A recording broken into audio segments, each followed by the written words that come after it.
Welcome to Y Nada Más, a Real Madrid podcast.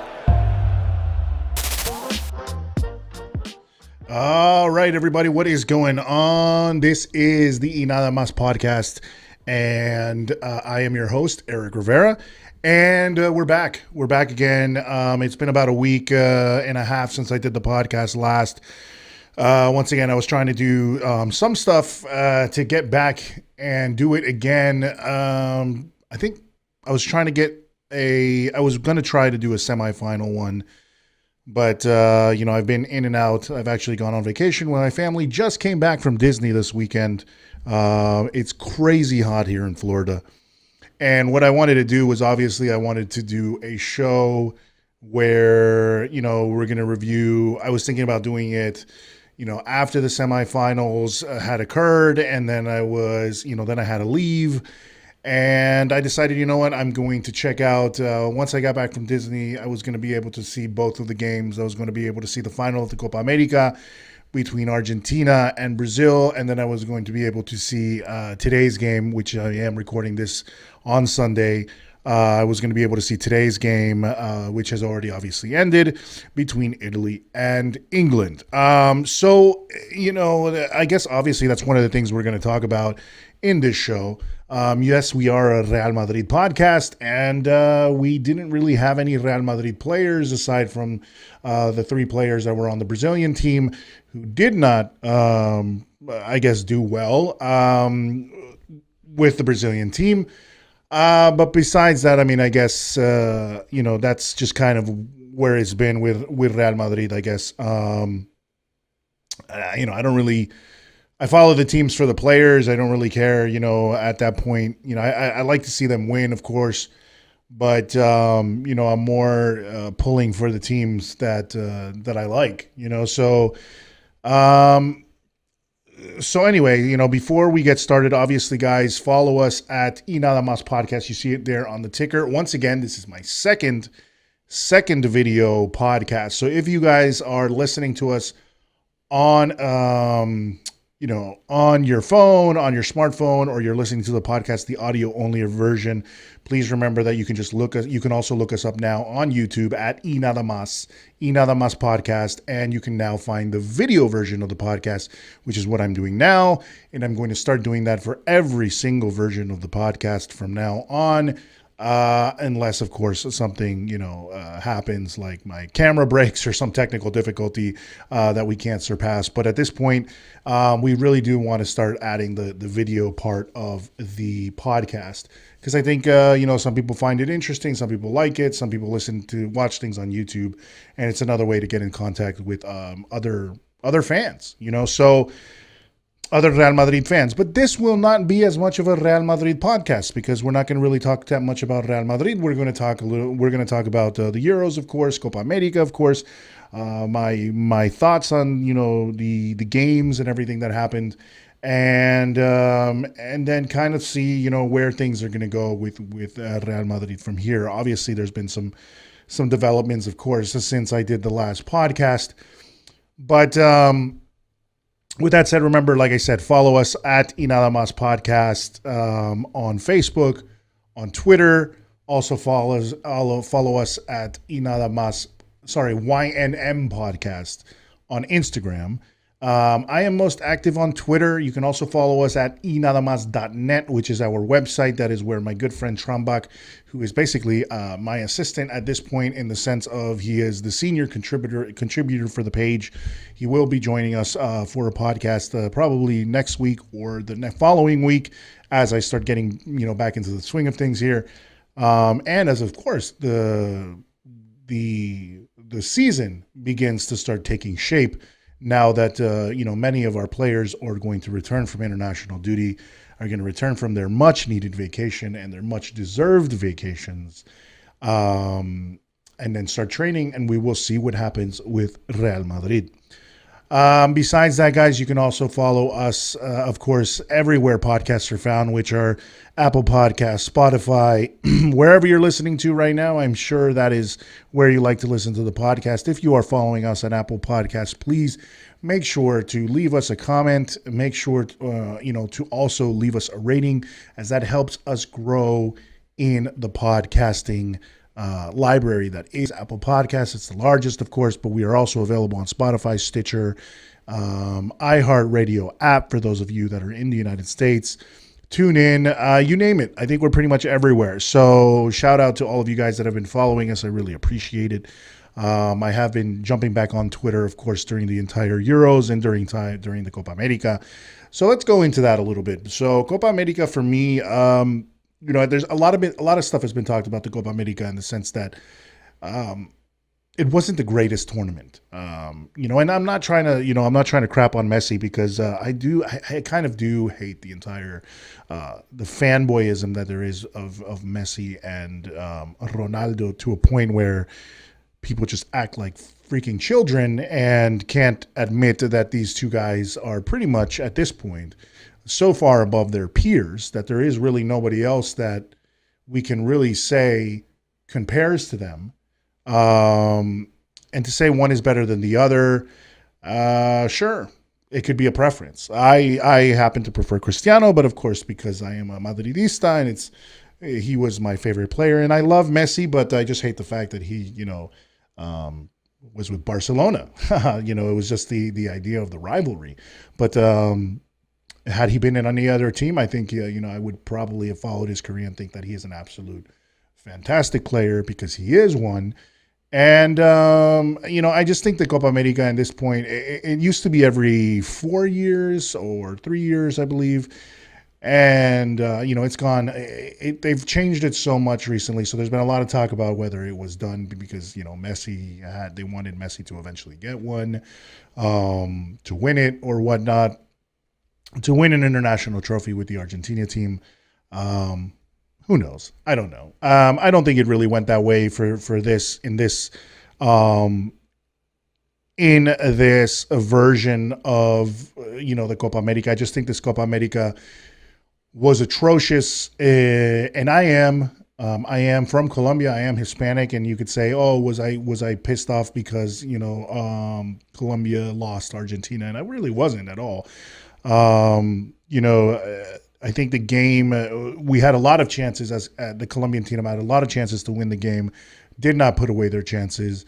And then, made mistakes in the penalty shootout. And eventually that's what cost us, I think, the game also against Argentina anyway. So they moved on and we did not. I would say as a Colombia fan, we seem to always fall to, I think Argentina and Brazil are the two teams that always cause us a great deal of pain for Colombia in recent years. We just haven't been able to beat those two teams, as those are the two greatest teams, obviously, in South America, along with Uruguay. But they have been kind of like the black beast, you can say. La Bestia Negra, as Spanish media likes to call certain teams that just have always been a tough for certain teams. La Bestia Negra for Real Madrid for a long time was Bayern Munich. For Colombia, it's really been Brazil, and it's always been sort of Argentina. I think there was more of a heated rivalry with Argentina many years ago when we had the famous 5-0, the famous 5-0 that sent Colombia. That was kind of our golden years with Pibe Valderrama and Andrés Escobar, rest in peace, Asprilla, Tren Valencia, all of these fantastic players where Colombia got to a point where almost it was, they were the number one ranked team in the world at one point. That was our golden generation. And, we were able to beat Argentina 5-0 and qualify for USA 1994 and then just crashed out of that spectacularly. But of course, if you have seen, there's a really great documentary, 30 for 30 on ESPN called The Two Escobars, and it talks about Andrés Escobar, not related to Pablo Escobar, but Andrés Escobar's assassination after the 1994 World Cup and how that tied in with a lot of the things that were going on with narco football, they called it, or, the football that was going on in Colombia that was tied to the drug trade and, the success that it caused, but also the problems that it was causing as players were being threatened to death, and as evidenced by Andrés Escobar's murder, at some point. It was all being sort of like it was a chess match. It was a game for the cartels to pretty much play with the lives of these football players. So that was our golden generation, and then ever since then, I have always held on to this rivalry with Argentina, but that's because I grew up with that. So I've always disliked the Argentina national team. And then more so, I think, obviously being a Madridista, just not wanting Messi to get those so that we could kind of always laugh at Barcelona, but it wasn't really about Messi himself. But when with Colombia, Colombia got the best performance that we had was obviously during the Rio World Cup. I mean the Brazil World Cup, and obviously our performance there and the performance of James Rodriguez at that point, and in that time when he was really at his best. And Falcao was injured in that World Cup, so James was the one who came out and became sort of the savior of Colombia at that point, and we did our best performance in that World Cup. And that was all under Peckerman. Our coach was Jose Peckerman, who was is from Argentina. So I think that really kind of made it not so much a rivalry with Argentina, and that Brazil World Cup really brought a sort of the game with Colombia where Neymar gets injured and where there was. For many Colombians, a dubious call on Mario Alberto Yepes' goal being disallowed for being offside when it didn't look like it was offside, which would have tied the game and allowed us to, continue on into extra time. Those were the things that kind of soured the relationship, I think between Brazil and, the Brazil fan base and Colombia, and it sort of became a very, very, very, very tense rivalry there. Although, I don't think Brazilians see it that way. Brazilians will probably always look at Argentina as the top rivalry. But so anyway, I mean that's just kind of the way I always look at football, because I look at through the Colombia lens, and I look at Copa America. But this Copa America was just, I think a lot of people have to take into consideration that. There was a lot of talk, I saw it on Twitter, a lot of talk from you guys, obviously, about how terrible the games were, the pitches, just the football. I mean, it really did not do South American football I don't know, it didn't look good. But you have to take into consideration also that the fact was that Argentina and Colombia were going to host this World Cup. This Copa America, not World Cup. This Copa America together. They were going to, host it simultaneously. Essentially, some games were going to be held in Colombia, and some games were going to be held in Argentina, and that's what this Copa America was going to be about.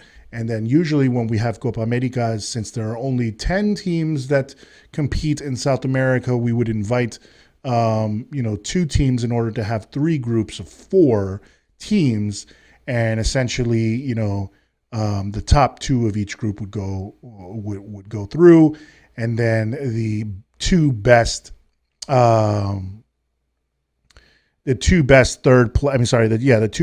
third place teams would go through as well. So, that didn't happen. That the idea for everything that was going to happen, that it just didn't turn out that way, of course. So, so what ended up happening was that Colombia, there was a lot of political unrest in Colombia at this time, and there's also issues with COVID, of course.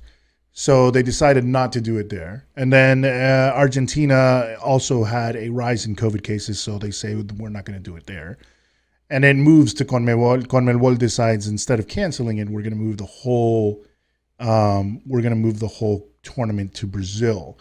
To even, which was crazy to me, at least in my opinion, because Brazil has, I believe at this point, and I don't quote me on it, but I think they had the highest amount of cases in South America and the highest amount of deaths of COVID in South America at this point. Even so much so that the Brazilian team at some, there was some discussion where the Brazilian team was saying that they did not want to play the Copa America. who knows what happened, but at the end of the day, it was played there, but it was not.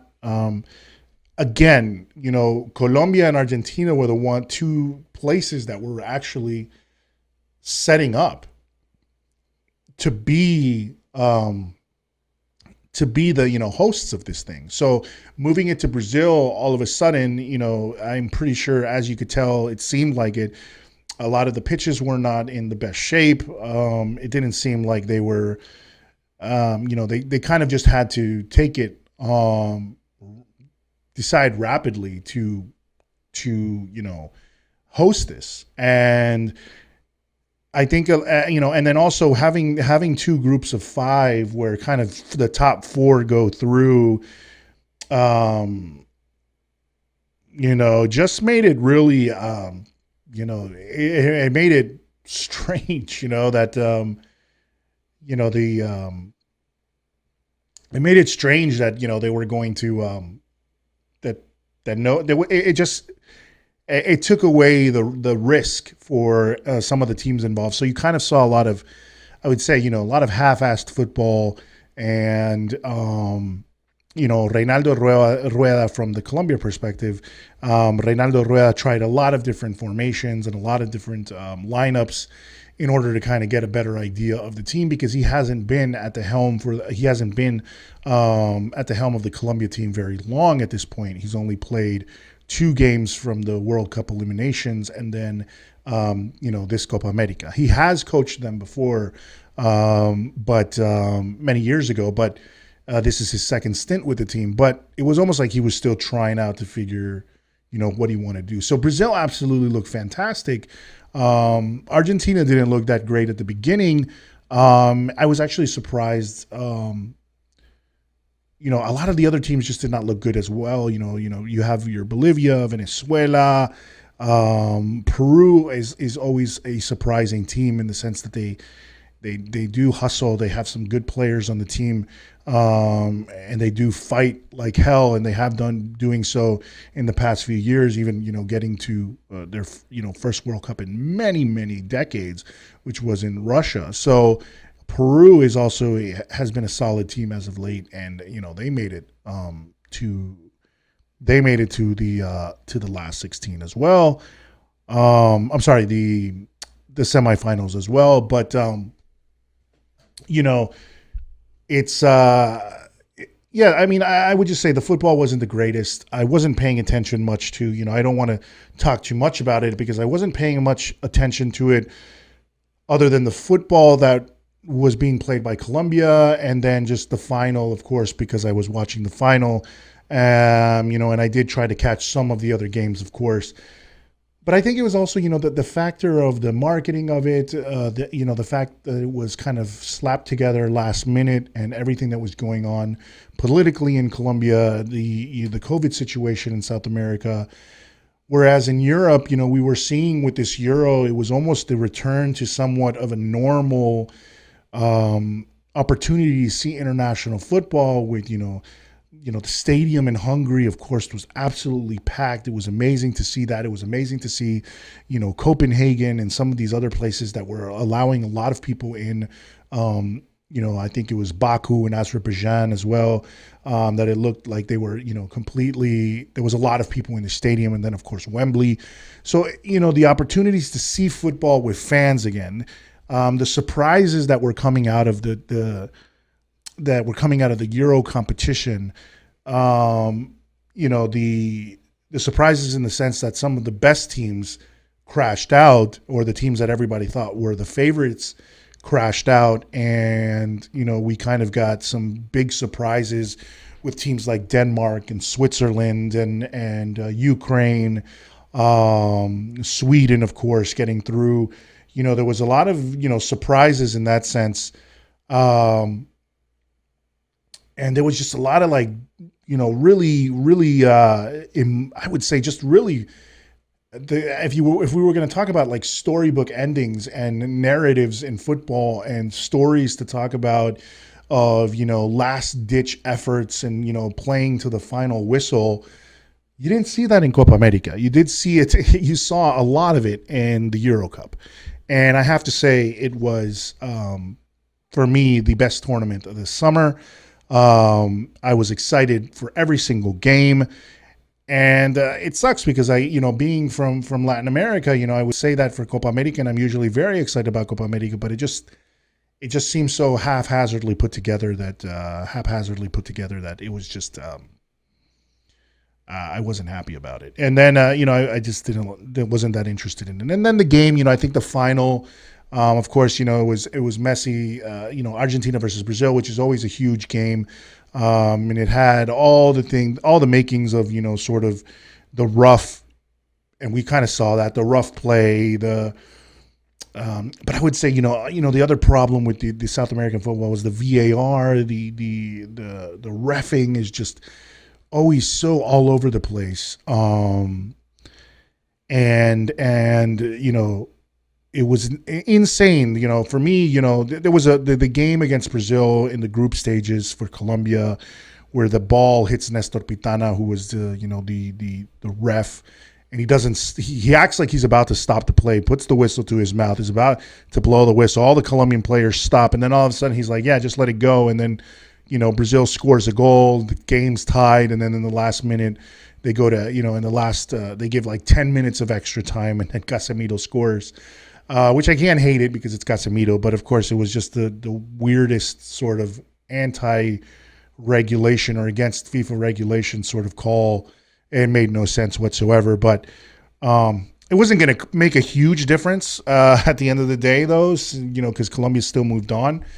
But it was still that, sort of that thorn in our side when it came to, for me being a Colombia fan, a thorn in our side for losing that game, when, we were, I feel like we were being the better team at that point, or we're playing better.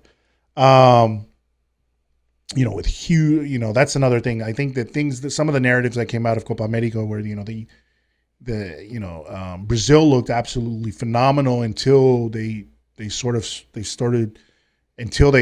the knockout rounds, and then they kind of slowed down, and a lot of people were wondering if the things that we saw in the beginning were simply, because they weren't playing, they weren't playing the best opposition at that point. Because then they looked weak, I would say. I think the link up between Neymar and Paquetá was really the best thing that they had. Casemiro as well, of course. Militao had some good, had a good game as well. But it seemed like a very disjointed Brazil in many facets of the game, in the knockout stages, and then in the final, it was just a very Di Maria, I think Rodrigo de Paul and Di Maria showing once again that he is just a phenomenal player. I think, honestly, and I hate to say it, but I feel like, and I know people are going to talk about it, but, I just feel like he's the best player on that Argentina team that played in the Copa America, at least in the final and in the knockout rounds. And especially De Paul had an amazing game. De Paul now going to Atletico Madrid, which is going to make that team even more of a nightmare. He's another great player out of Argentina. He had a great game, and Di Maria had a great game. And they were the ones who ended up winning it for Argentina. Of course, Messi's going to get all the accolades. But the story is obviously going to be about him getting his first international title. But, he definitely owes it all to I think, to Di Maria and De Paul in that game. And of course, the performance by Dibu Martinez, the goalkeeper for Argentina, who, although, he talked shit to the Colombian players and all that stuff. I think that's sort of the crap, all that kind of stuff happens in football. I guess there is rules against it, but I don't really, the only thing I guess I didn't like is like where you start like cursing at the other players, but trying to play mind games with them. I'm not the type of person that says, you shouldn't do that or whatnot. I mean, I come from a fighting background, and people talk shit all the time in fighting, so it's part of it's not, how would I say, we don't encourage it, but it happens. And then so some fighters do it and some fighters don't. And I guess the same thing goes into football. Some teams are not like that, and some teams are totally like that. And they were fired up, man. They wanted to win. And then at the same time, from the Colombian perspective, I was just bothered by the fact that we used two center backs like Jerry Mina and and Davinson Sanchez to try to shoot penalties. I don't think your center back should ever be shooting penalties. I think I wrote it on Twitter at one point, and I was like, unless you are a center back named Sergio Ramos, you shouldn't be taking penalty kicks. And especially in a game where everything is on the line. And then Jerry Mina, he brought it on himself, like celebrating a penalty kick, scoring it like you scored a goal is kind of dumb because you have to wait until all of them are done to really like act like you won. So I don't know, and I don't, and I would say I'm Colombian, but at the same time, I just don't think he's a great defender. To be acting that way. And so I guess that kind of irked the Argentina players when they saw that against Uruguay. So it kind of bled into the game against Argentina. And it was a way of getting into their heads, into the Colombian team's heads. But then you saw, like, if you put our strikers, if you put our forwards, of course, you put Borja and you put Cuadrado, both of them scored their penalties. And then Cardona, I'm not a big Cardona fan either. He's creative on the ball, but he's slow. And Colombia needs, whether he's fit or not, or playing his best football or not, or fighting, or like I'd say, whether he's arguing with the coach or whatever it is, he's issues with the federation. It's like you should take the best players that you have, and James Rodriguez is one of the best players that Colombia has, and I think they would have gone. I don't know if they would have gone further, but I think he would have been a huge asset to have on the pitch. Regardless, apparently he was healthy, at least that's what he says, to play, and there was some sort of bust up or dust up, as you would say, with Rueda, who is Colombia's coach. I don't know, but so at the end of the day, Argentina. So at the end of the day, I'm going all over the place, but Colombia side, Colombia gets out. Brazil beats Peru as well in another, which was a pretty solid game as well. Then Colombia gets third place, beating Peru 3-2 with two Lucho Diaz goals, which I would think the standout performer, if we were aside from the Brazil and Argentina team, I have to say is probably Luis Diaz from Colombia. I think he's somebody to take a look at. I mean, he's also already been performing really great at Porto. We all know that Porto is a phenomenal kind of a breeding ground for talent. And he's just going to be another player that comes out of there. And there's been quite a few Colombians that came out of there. Of course, James Rodriguez being one of them, Falcao being another one of them. This is going to be, and then other players, great players have also come from Porto, such as Militao, Pepe. There's a lot of great players that have come from there. So, it's gonna. I would like to see what's going to happen with him, and whether he's going to take another step in Europe or he's going to stay with Porto. But I would think after this Copa America, a lot of people are going to be knocking on his door.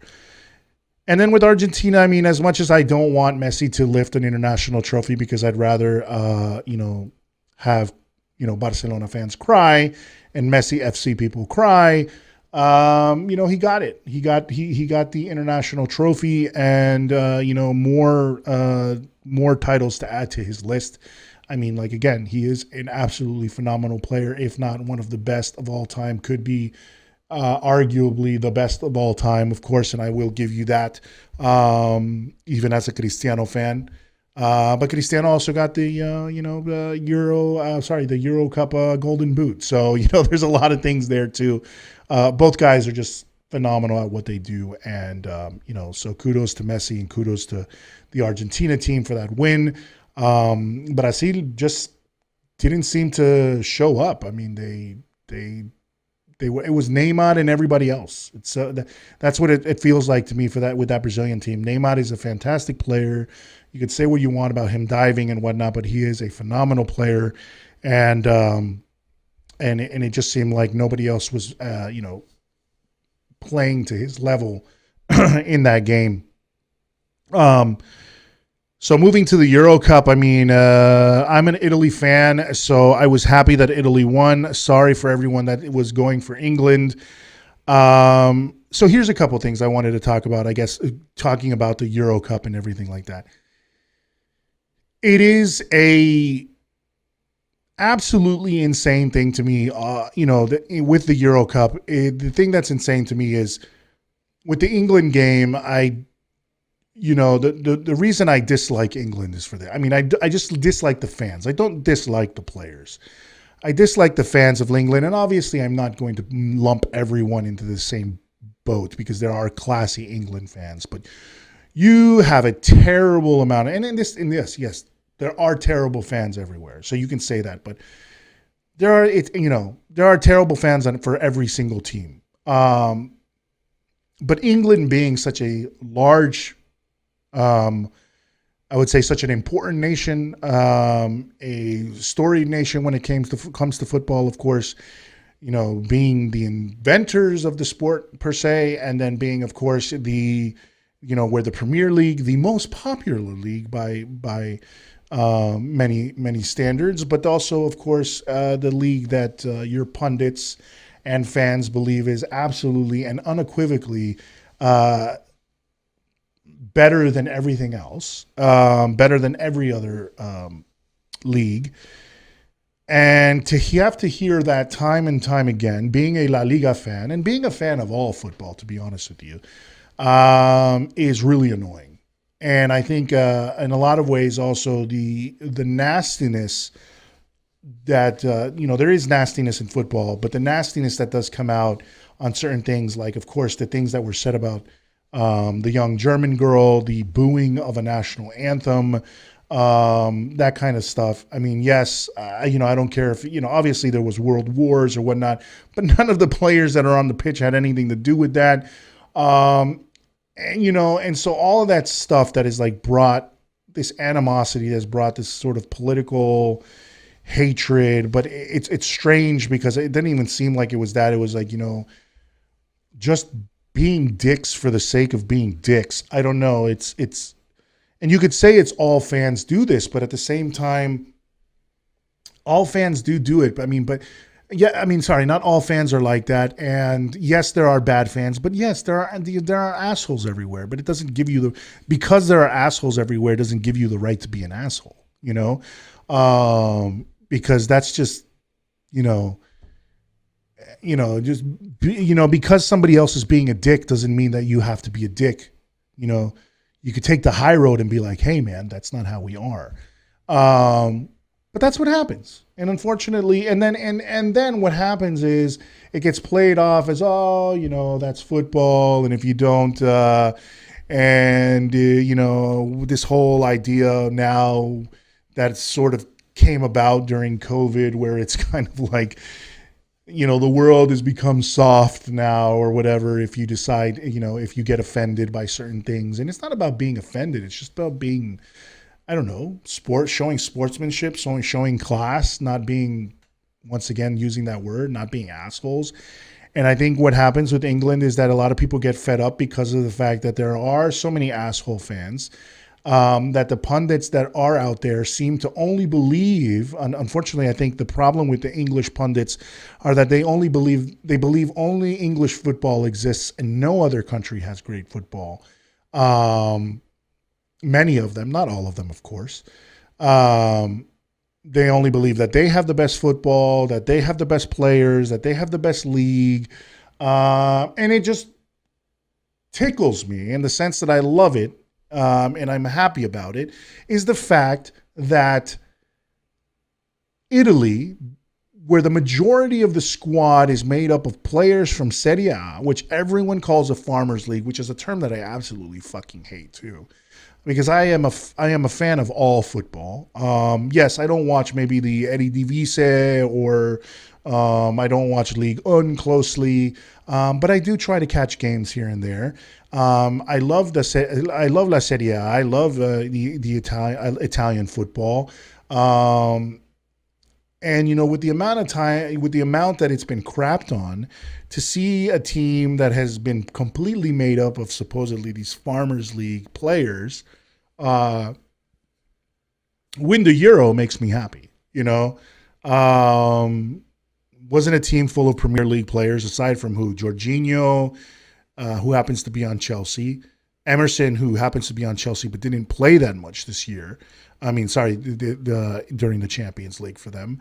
And Berratti, who plays for PSG. You don't really have anyone else there that is outside that plays outside of Serie A. So it is really for me, it was a great thing to see, and they were playing the best football. I think they were playing the best football throughout every single game that they had, with the exception of Spain, who happens to play a similar style of football, which was trying to keep possession, trying to tiring out their opponents by making them chase the ball for the entire game. Italy and Spain, I think Spain wasn't playing great, but they're in dire need of just finishing, and of course, I was happy that they lost because I don't like Luis Enrique, but they did surprise people more than, people give them credit for. And at the end of the day, as much as I don't like Luis Enrique and as much as I was going against Spain because they obviously didn't take Madrid players, you have to be real. I mean, which Madrid players, aside from Nacho, which Madrid players that were Spanish were they really going to take besides Nacho? And Sergio Ramos was really injured.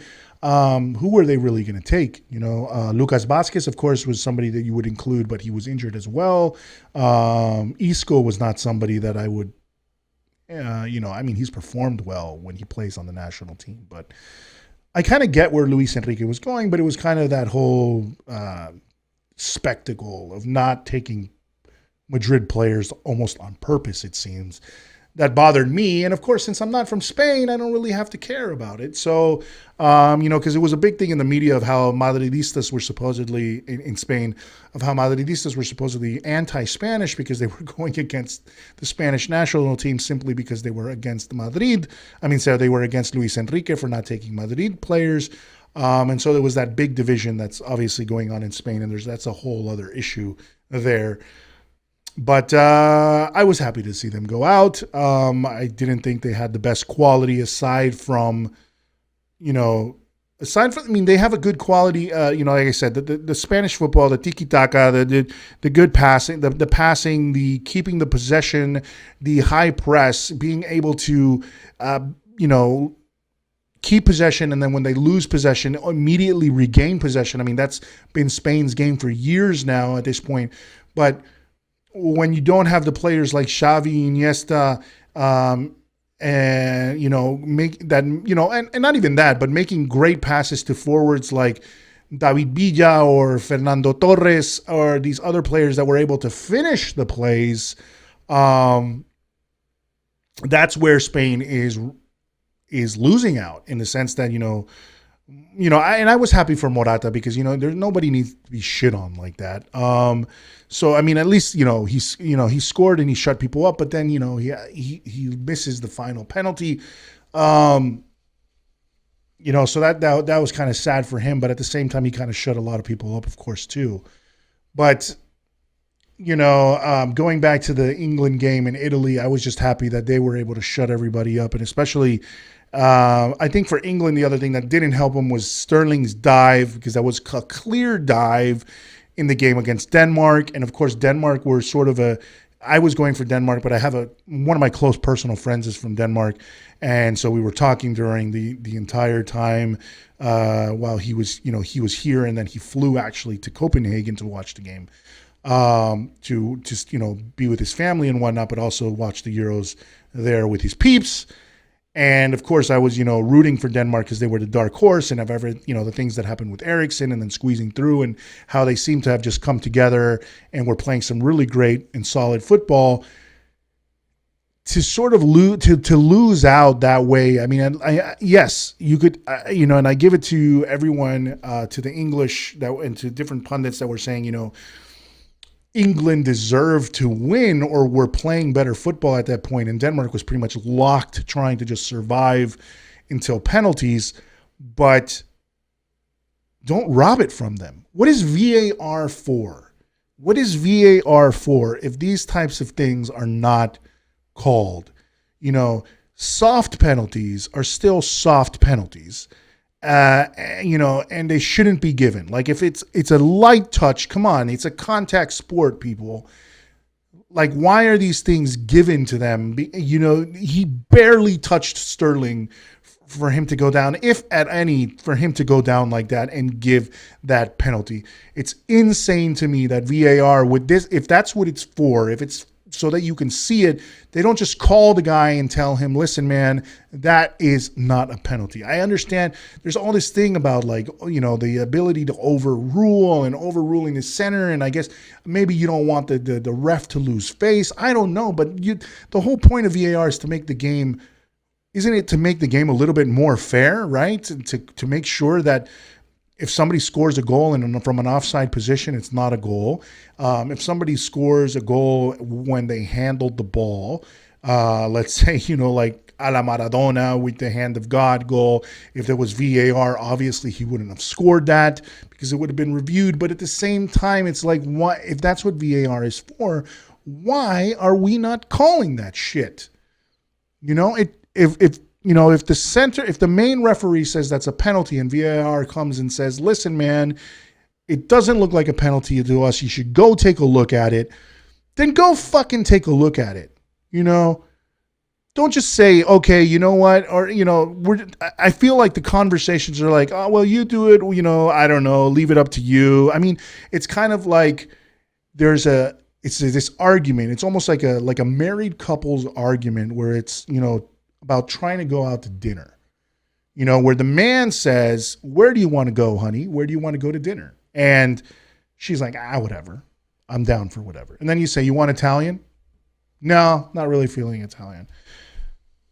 You want to get hamburgers? No, not really feeling hamburgers. You want to get Chinese? Nah, not feeling Chinese food either. You want to get Indian food? No, not feeling it either. So then, you know what? It's not whatever I want. Right? Because it's like your wife says, whatever you want, and then you give her 5 different options, and she says, none of those. It seemed like that is the argument that's going on between these guys. It's like, is it a penalty?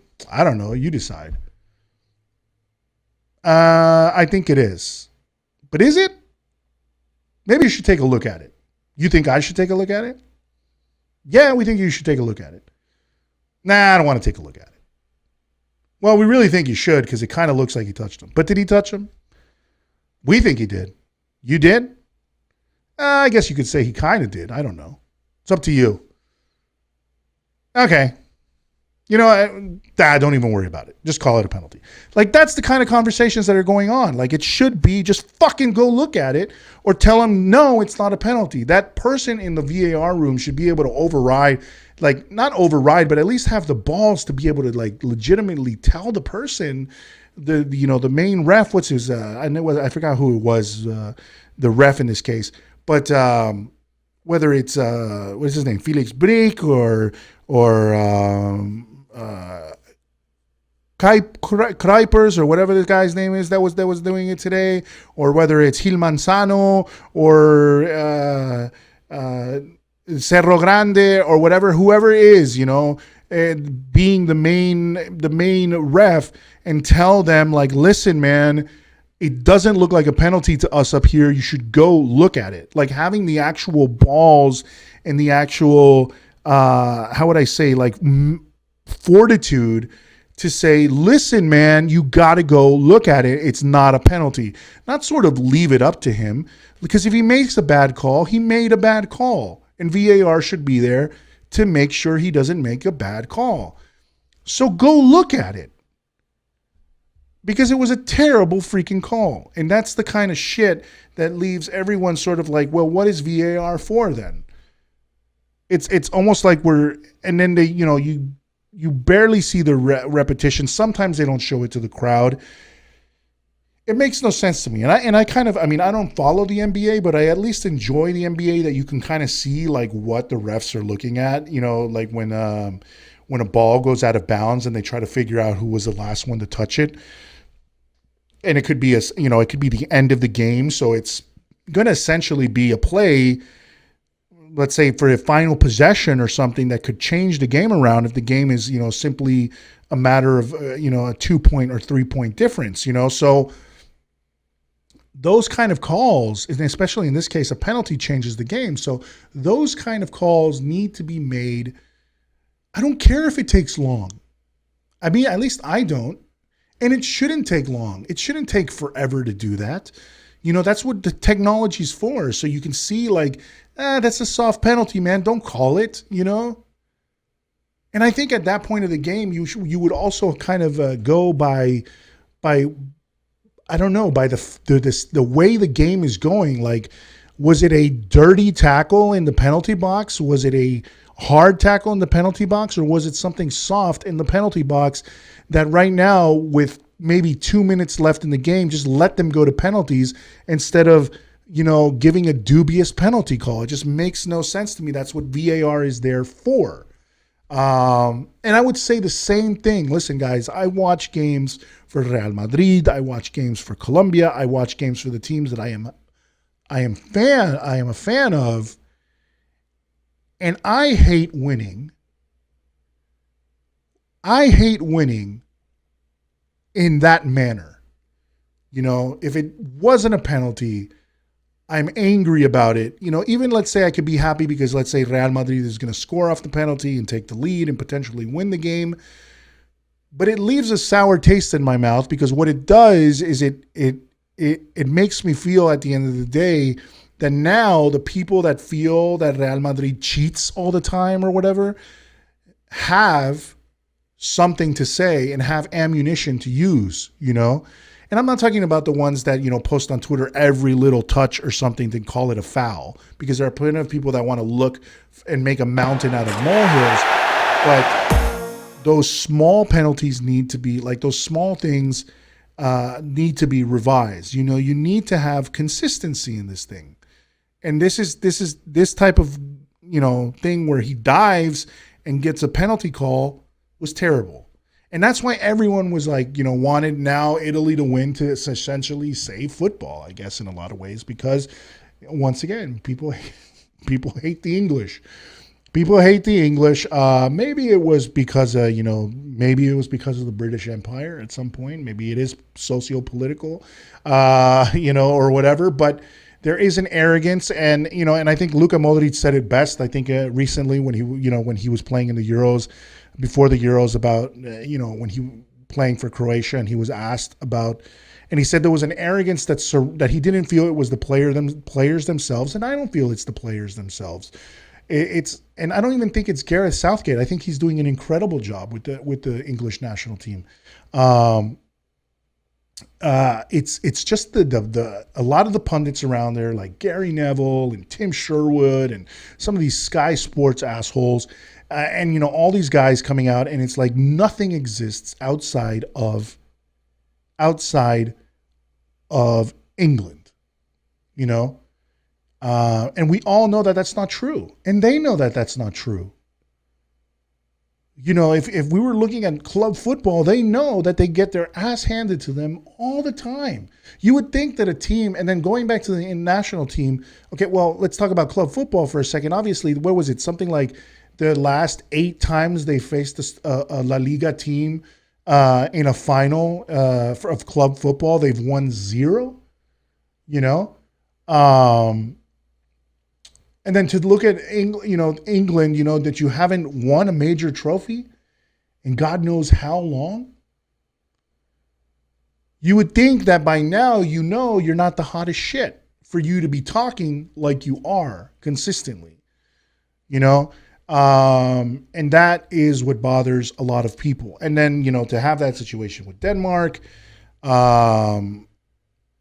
kind of put a sour taste in a lot of people's mouth. And I like a lot of the players, I feel terrible though. I would have to say, going to the game today, I feel terrible for Saka. I feel terrible for Rashford. I feel terrible for Jadon Sancho. But I think I feel the worst for Saka because he just looked like he was absolutely destroyed after he missed that penalty, the final penalty. But I think it could have been, just a bad call, and Southgate made a bad call there because, bringing somebody off the bench who's not even like, I don't know how we say, like, we say it in Spanish, like they no han calentado, they're not warmed up. They're not in the, I would say, the moment of the game. They haven't absorbed it yet. They haven't been on the pitch for very long. They're still very cold, you could say they're fresh, but then you can say they're also cold. They're not really warmed up in the sense that, yes, they probably are warming up on the sideline, but it's different. They're not like mentally plugged into the game yet for you to bring them on at that moment. Young guys too, not even guys with like massive amounts of experience. You could kind of get away with it and say, you brought these guys on because they have like massive amounts of experience. That's like saying you brought on like Cristiano Ronaldo or Messi, from the bench in the last few minutes in order to score penalties because these guys are some of the greatest of all time in doing it. But to bring on guys who are young guns, the likes of Rashford and Sancho, was a mistake. Just a mistake in judgment. I mean, but it would have, who knows what would have happened. Like, so if he wouldn't have brought them on and they would have lost, people would be asking, why didn't he bring them on? Why didn't he make any changes, right? And if he does bring them on, so it's kind of like you're damned if you do and you're damned if you don't, So, but I feel terrible for that kid Saka, man. I don't even know how old is he. But he's a young kid. He's like 18, 19, something like that. Terrible, man. And with all the, I know the racist abuse that these guys suffer in England, and it happens to be 3 black players, and they're going to get it from these fucking troglodytes and losers that are on Twitter that hide behind all these, Twitter handles, and they're going to rain down all this crap on these poor dudes. That part is what I dislike. That part is what we would love to avoid, because if they win, then they wouldn't get that. But that's it. It shouldn't be only about winning. You shouldn't be nice to people simply because you won. Or appreciate players simply because you won. When you lost, they did a great job either way, but it was a penalty shootout, And there's also an error there by Southgate in bringing them on, I think, at least just to shoot penalties, in my opinion. But besides that, I feel like the game, they came out rapidly. They came out energetic. They scored the first goal. Via Luke Shaw. They were attacking. They went with three center back. Three defenders and the wing backs and Luke Shaw and Trippier. So is it Trippier? Now that I'm thinking about it, is he French? Is that like a French background? Or was it just Trippier? Anyway. So they were using them as wing backs, and they were playing well. They scored, but then they just seemed like they sat back and were really content because, I think Italy, of course, terrible performance. Just to, say Ciro Immobile had an absolutely forgettable Euro Cup. The dude was a dud. And he's usually great, but if the team doesn't give him space, he's not a striker that seems to be very good with his feet and very good on one-on-one situations, or situations where he's like doesn't have the space to turn and shoot, or he has to think very quickly. It seems like he was just he was out of sorts. Like he might be. It seems almost at this point, you're thinking more of a poacher where he can, if the ball is put at his feet, he can score, but for him to do some of the work, to turn and shoot or dribble past the player, dribble past at least one defender or something, he can't do it, or he wasn't just able to do it. But he was just terrible. I mean, once again, he was the weakest link in this Italian team. I feel throughout the entire Euro Cup, and Barella, who performed masterfully in the Belgium game, really did not do well in the last two games for Italy. I don't think he was at his best against Spain, and he wasn't at his best again today against England. But, Chiellini and Bonucci are just two walls. Emerson did a great job.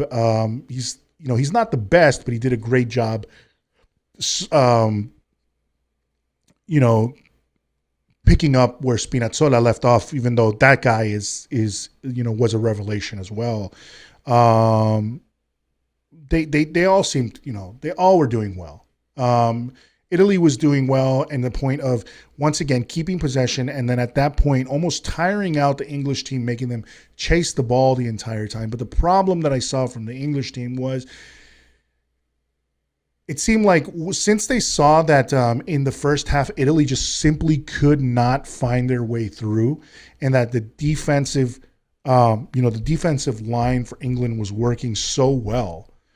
They really were, at that point, it seemed like they could just sit back and do that in the entire game, run out the clock and win 1-0, England. The second half comes along. Obviously, Italy's pushing their lines up. They're pinning the English back, but the English are content at this point to allow for so much possession. And Chiesa was having a phenomenal game breaking in, breaking in and trying to put dangerous balls across the box. Same thing with Emerson and Insigne on the left flank.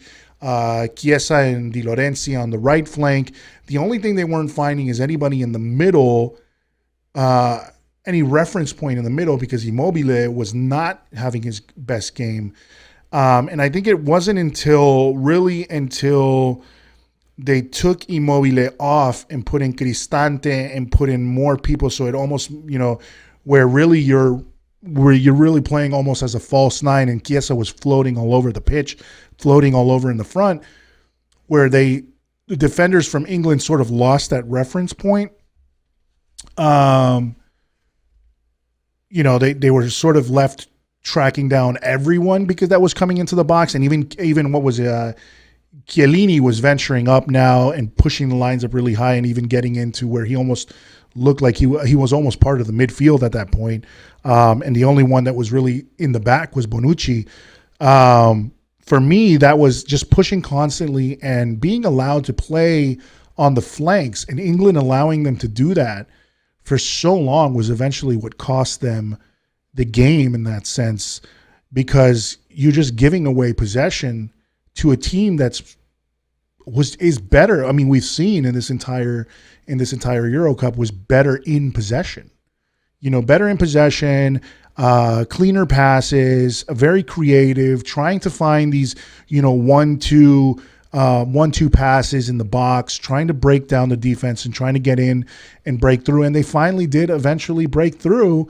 It wasn't the prettiest of goals. It took a bounce off of Pickford and then hit the post and then bounced off to Berratti, and then Bonucci kicks in the rebound. But that's going to be bound to happen when you're allowing so many of their players in the box, and you're also so many. For me, I don't like having.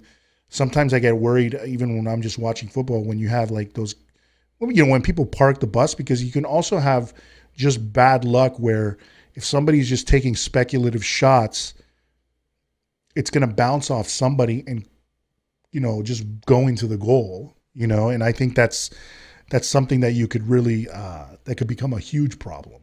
And it eventually worked for the Italians. And then at that point, I think actually bringing Belotti on sort of gave England once again that number 9 reference point.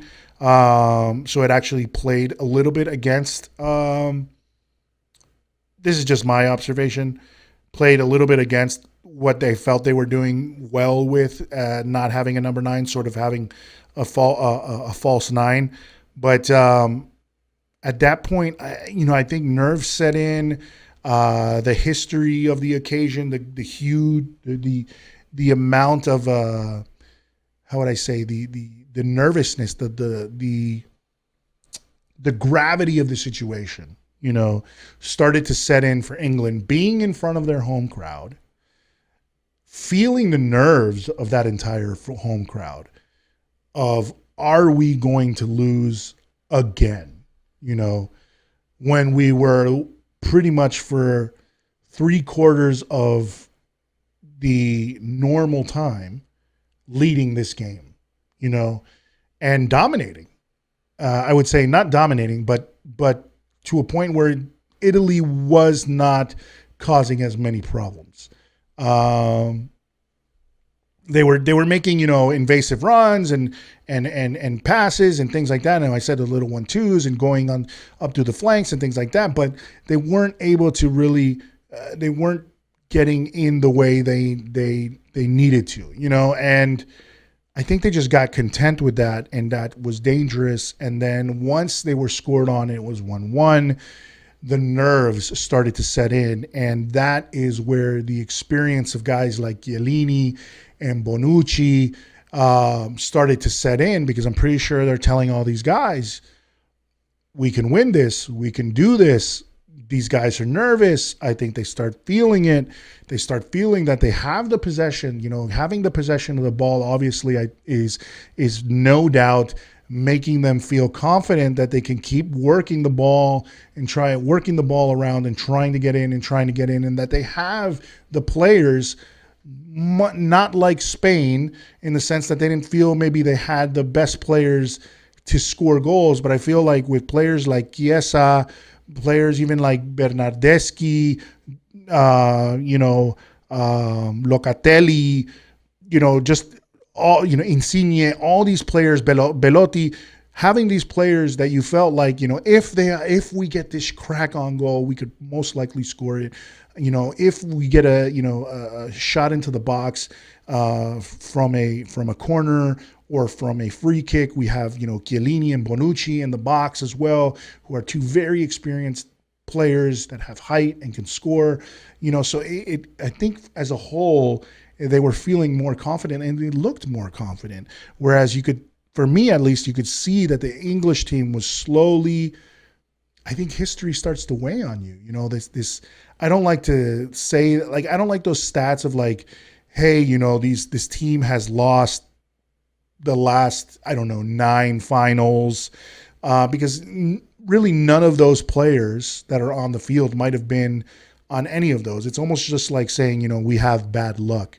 But I really think it's not about that. It's just those moments start to weigh on you, because that's when all those doubts, that's when all those stats, when you start like even if the English press starts regurgitating those facts and the team is not trying to listen to them, when they start getting tired and they start seeing that they haven't won the game yet and start seeing that it could possibly go to penalties and that they haven't been able to get the goal in, it's those same doubts, it's those same thoughts, it's those same stats, those same bullshit stats, those same boogeyman stories of, oh, we can't do this. Oh, this is the same tired old story of the English choking or whatever, that starts getting into their heads where, oh my God, we're going to choke.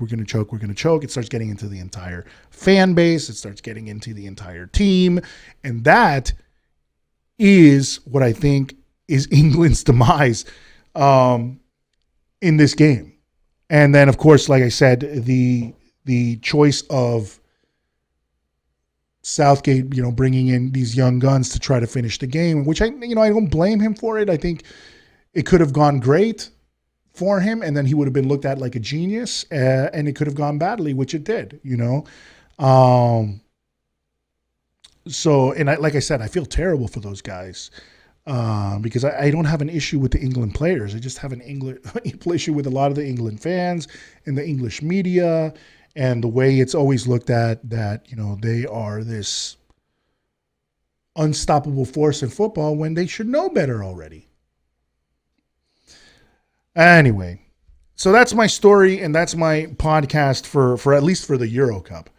When it comes to what's going on with Real Madrid, well, we know that a lot of the players are back into training. You know what?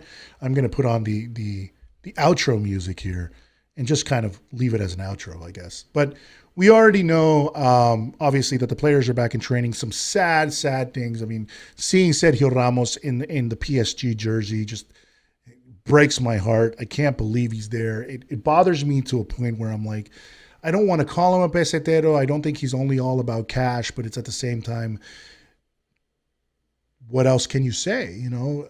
For somebody who said he would play for free, which obviously we know no one's going to do that. It's just a figure of speech. And for anybody to take that literally, I mean, come on.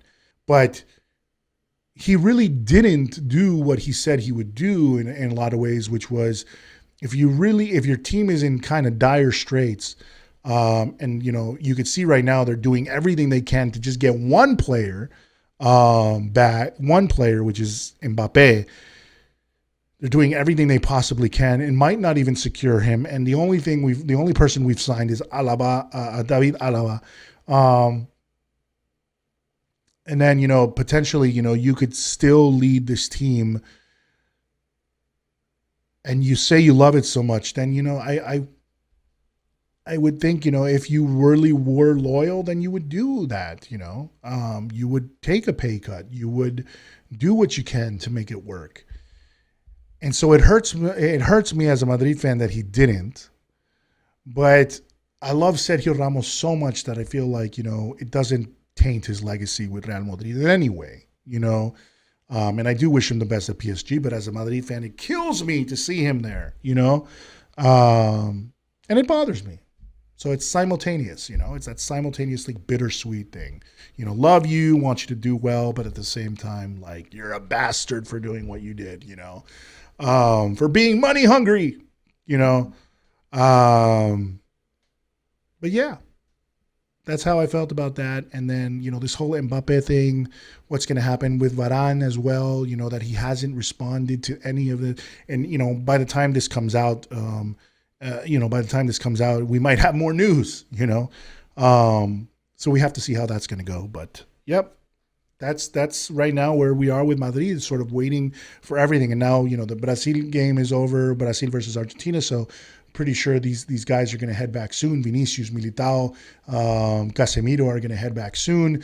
The guys that are played the Euro Cup are on vacation right now, and I hope they're resting and in a hyperbaric chamber of some sorts, and just getting ready for this season. I feel confident, strangely confident, not because, and I'll leave you guys with this. I feel strangely confident. I always do that.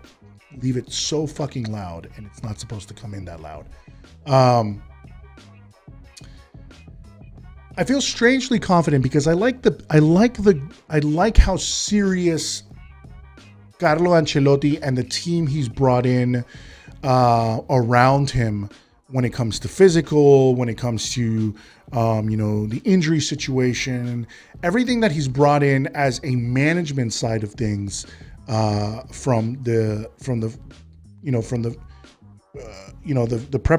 physically prepare the team for the next season and be ready for the next season. That whole situation I feel confident about. What I don't feel confident about is whether or not we're getting the players that we're going to need, and that those players are going to respond with goals. I mean, I actually feel pretty solid with our defense, aside from Vallejo. With the likes of Nacho, the likes of Militao, the likes of David Alaba, with Mendy, which I hope we don't let him go. And obviously asking for more money. I mean, I don't know what he's getting paid though. So if he is getting paid very little money, he should be, after the season and the things that he's done and shown the promise he has, he should be, getting paid what he's worth. But with the addition, with getting obviously guys like Carvajal, having them back healthy, Lucas Vázquez, the only thing that I really worry about Even having, Odegaard back, Valverde back, Modric, Kroos, Casemiro, our midfield, Benzema. It's really just our wingers that I'm worried about. And you know what? If we do bring back Gareth Bale, as much as I've kind of disliked the way he conducts himself in certain things with the way he's conducted himself at certain times and his attitude at certain times, if he can bring that same fire that he was showing at the end of the season and with Wales, then, he is he is an asset to the team. We can't say he isn't, but he isn't the best that we can hope for. Will it be Rodrigo this year? Will Rodrigo, he didn't have the best season last season, but he's had great moments. I feel like he is the more complete player, better than Vinicius. What is going to happen with Vinicius this year? How are we going to see? What is going to happen with Eden Hazard? Are we going to get Mbappe? Are we going to get somebody else before the end of the transfer market window closes? So that's what remains to be seen. Maybe I'll have more news next week. Maybe we'll be talking about more stuff next week. But that's it for now. I mean, right now it's all about seeing where Real Madrid is going to go in the next month. What's going to happen? When the season starts? Who are we going to bring? Are we going to bring in Mbappe? Are we going to finally be able to do that? What is going to happen with that? What is going to happen with Messi too? In Barcelona, what's going to happen with Barcelona? Are they going to fall on their face and sell all these players like Ousmane Dembele and Griezmann and be just Messi and the groundskeepers of Barcelona playing on the team because they can't afford anybody else but him? We would love that and would probably laugh about it, but it's just it's going to be an interesting, now that these competitions are over, it's going to be interesting to see what is going to happen with everything that's going on right now that all of this noise from all of these cups is calming down and they have nowhere to hide. I mean, they're on vacation, but I'm sure everyone's talking about what's going to happen, and I'm sure calls are being made and and phones are ringing off the hook, and all sorts of things are happening to sort of secure deals at the last minute and figure out what's going to happen for Real Madrid. And let's hope it's all positive, guys. But we'll have more news on that as we get close to this, to the end of. Get closer, to the beginning of the new season. And that's it for me, guys. Thank you for joining me for another episode of Y Nada Más, a Real Madrid podcast, which was really today a lot about the Euros and Copa America. But join me. We will be back from now on every Sunday with the video podcast as well. So check that out. And I will talk to you all again very soon. Thank you very much. And remember to support us on Y Nada Más Podcast on Twitter, Y Nada Más Podcast on Facebook, and YNM Podcast on Instagram. Okay? Thank you very much, guys. Talk to you again soon.